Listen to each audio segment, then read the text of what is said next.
Your hands together for the head of the electric vehicle program for Renault UK, Andy Heiron. Andy.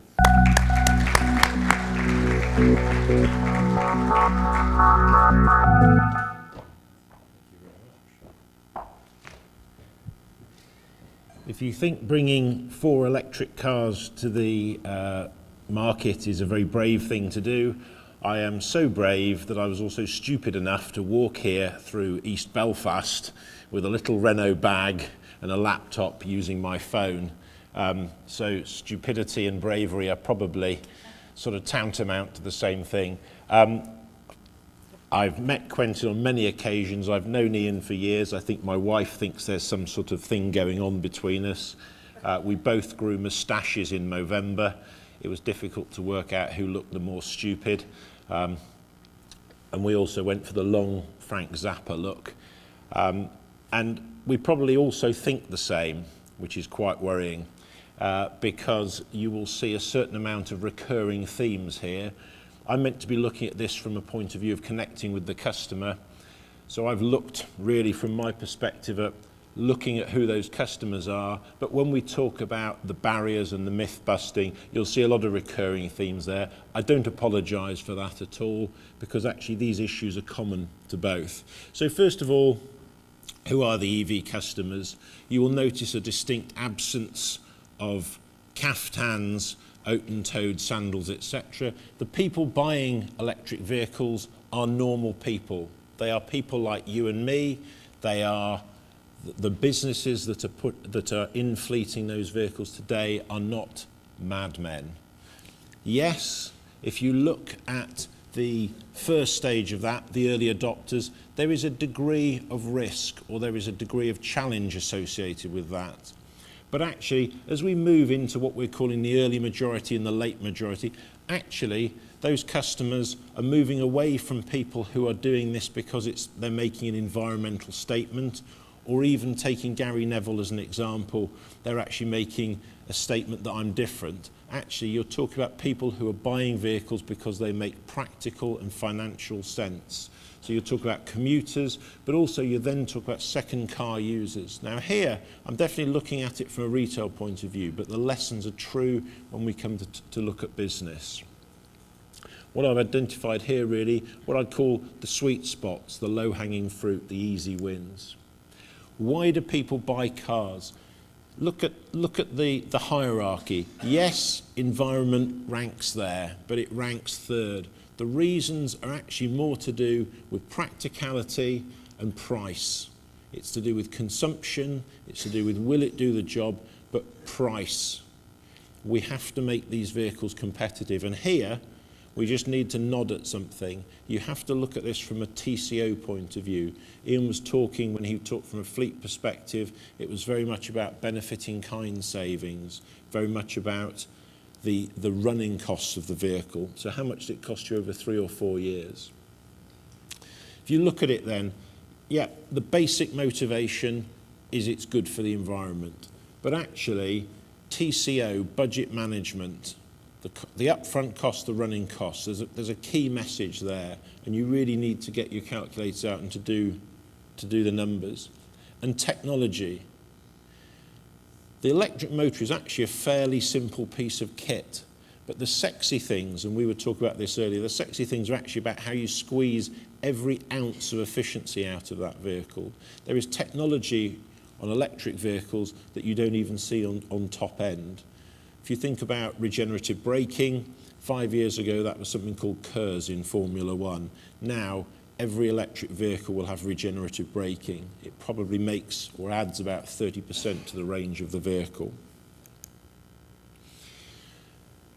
The rules that I've just said, or the motivations that I've just said for retail buyers or for private buyers is exactly the same for fleets. So if you look here, what are the practical considerations? Will, as Ian said, right car, right vehicle, or right customer, right vehicle. Apologies. So, will it do what I need it to do? The second point, and this is really important for businesses, how does this fit with your own carbon reduction or CSR commitment? What does it say about your company or your business as a brand? Are you seen as being innovative, cutting edge? Are you actually bold in what you're doing?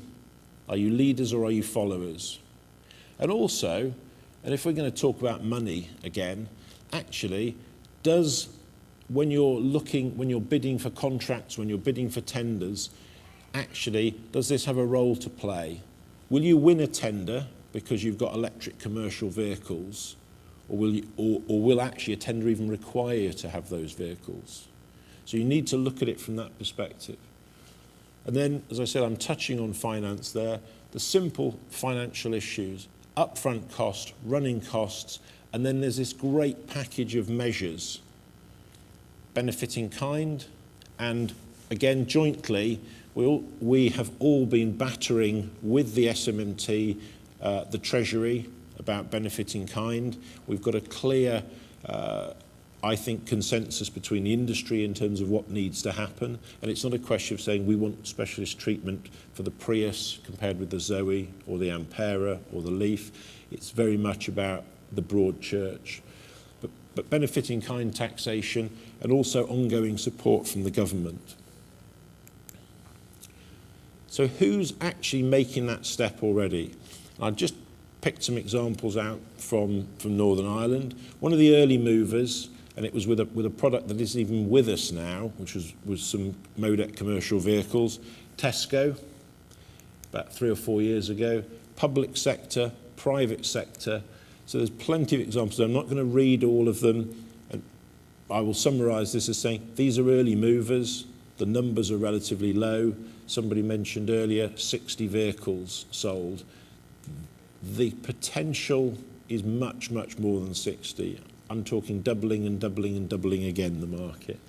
So certainly it's on people's agendas. Now, connecting with the customers, I'll be honest, I had a bit of a problem here in terms of, what is it? Is this about advertising? Is it about marketing? Is it about how we communicate? So she took a very simple view. I said, okay, what are the key messages we need to get to customers? What are the barriers? What are the 2 most common things that people will say?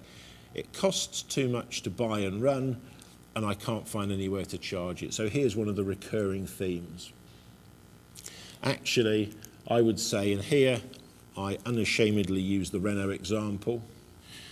Here, in terms of it costs too much to buy, I was very pleased watching the e-car video at the beginning because I noticed that the price of 13,650, so there's some subliminal messaging coming through there.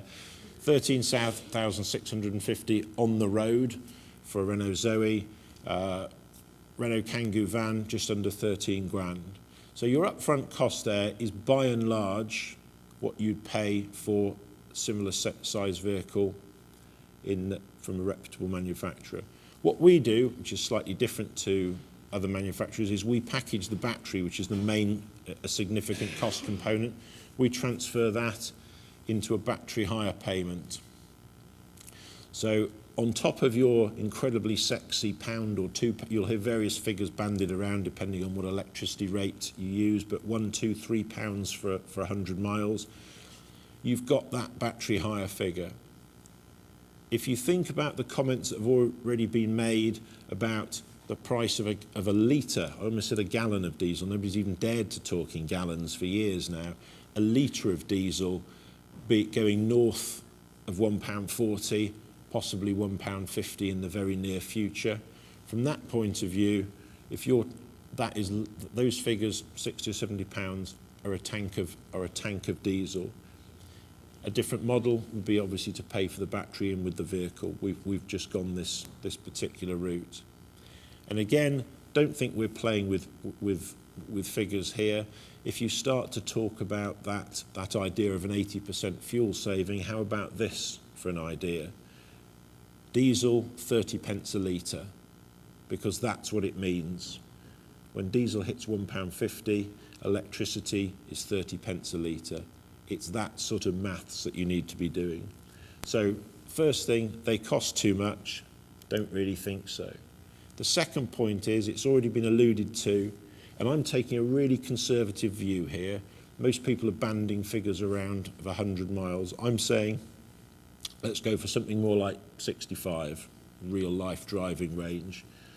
You can still set out from here today and cover most of Northern Ireland.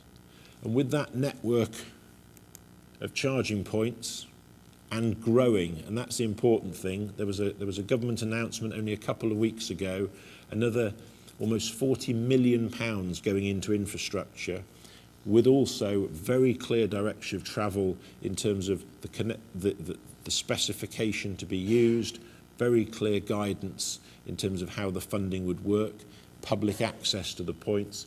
If you look at those fast charge points, suddenly it's opening up not just the cross-border journeys, the whole length of Ireland becomes a realistic journey. So for me, the infrastructure point in Northern Ireland more than almost anywhere else, and I would say that whether I was standing on the staircase of the Titanic here or I was standing at a meeting in London or Edinburgh or whatever, Northern Ireland is a great example of what can be done. So how can we support them? So this slide was originally going to be some really wacky thing about forums and networking and what have you, and I actually decided to go a slightly different approach. Don't worry, we are coming to the end. This is almost my conclusion. And I decided to look at connecting customers more to do with actually the success factors. I want you to think about this in terms of how many of these conditions are in place. What I hope you'll conclude at the end of it, that all the factors for success are in place. The first point is you have to have choice. A previous speaker has mentioned that by the end of 2013, there will be 30 different plug-in vehicles in the market. Mainstream manufacturers are already here, the ones that are outside, but in addition to that, you've got the brands that Ian was talking about, the BMWs. I think Tesla is great because Tesla shows what, at the very sexy end, what an electric vehicle can be. But actually what most people in the room are interested in is what a Vauxhall, Ford, BMW, VW, Renault, Nissan, Peugeot, what are the mainstream manufacturers, the guys with the showrooms in their towns and cities have got. The choice from manufacturers is there. The second point is you actually need a reason to do it. So the package of finance and incentives is there. The running costs are great, but we need something to pump prime the market. We need something to drive the market. And this, for me, is the role of government. And here I'm talking about government both specifically in Northern Ireland, and I'm talking about Westminster government as well. And here you've got not just, please don't look at this as being, is the £5,000 grant or the £8,000 grant on vans going to be here today and gone tomorrow? It's actually about this package of measures, but it's also about setting out very clear targets. If you take that to a European level, we as manufacturers, it's already been mentioned, have an emissions target to meet.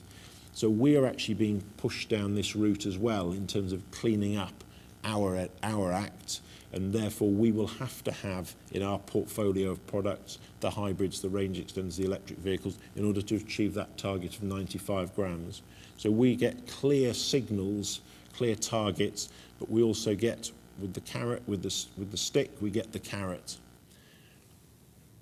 And that even goes down to, it was mentioned again, Westminster free parking. So there is a job for local and regional government in that respect. The channel for that, to you, the consumers, both private and retail, are organisations like eCar. To package all this up, to make it as simple and as understandable as possible. And this is the final piece of the jigsaw, because when I press it again, it becomes a little line. The point is, we can bring the cars to market. All the conditions of success are going to be there. What is really important is that we provide the information, the portals, the websites, turning up at gigs like this, but actually you as customers need to engage. You need to network, and there is plenty of information out there, and you don't have to take it from guys like myself and Ian and Thomas Russell, who also grew a moustache at Toyota. You don't have to listen to us. Actually, there are some very powerful forums out there. If you want to know what really happens with vehicles, listen to those guys. But also as businesses work collaboratively, The work that the Energy Saving Trust has done with PIFI is great because it's been hand-holding, but also within the business community there are lessons to be learned, very practical lessons about making this happen. So okay, for me, connecting with customers is actually about connecting with this whole ecosystem. I told you I was almost there. So to conclude, and I've barely mentioned Quentin's name once, and there's been no iceberg jokes, so I've got away with it. So my conclusion is, electric vehicles are a cost-effective, viable alternative to the internal combustion engine, but not for every customer, not in every situation. So when you're looking at adopting electric vehicles, look at those usage parameters that a previous speaker may have mentioned. Do I do less than 100 miles? Do I do 100? Which is the best vehicle? And maybe the best vehicle will still be an efficient diesel. Electric vehicles are suitable for business. Absolutely, undeniably true, but not for every part of your fleet. Again, it's the purpose, it's the use. Electric vehicles demonstrate a commitment to reducing carbon. But an electric vehicle, if you stick dirty energy into it, is actually still not a lot more carbon efficient. It is, but it's still not a lot. So look at your energy sourcing and don't just look at electric vehicles as being the only way to reduce carbon, because there are certainly plenty of other things within the business to attend to. And finally, with no buts, Northern Ireland and Ireland are absolutely a great place to be adopting electric vehicles. It's not just a favourable regime, practical issues, absolutely everything is here. And going back to Minister Atwood's opening address, I would urge you to, the people that put their hands up and said they've never driven an electric vehicle, make sure you drive one today. The people that have driven an electric vehicle and everybody in the room, you really need to give this some serious consideration now. Not just because some bloke from Renault is trying to flog you a cheap van. That's not the name of the game. This I genuinely see as a much bigger piece. So thank you very much. And another blatant plug for two of our vehicles at the end. Cheers. Cheers.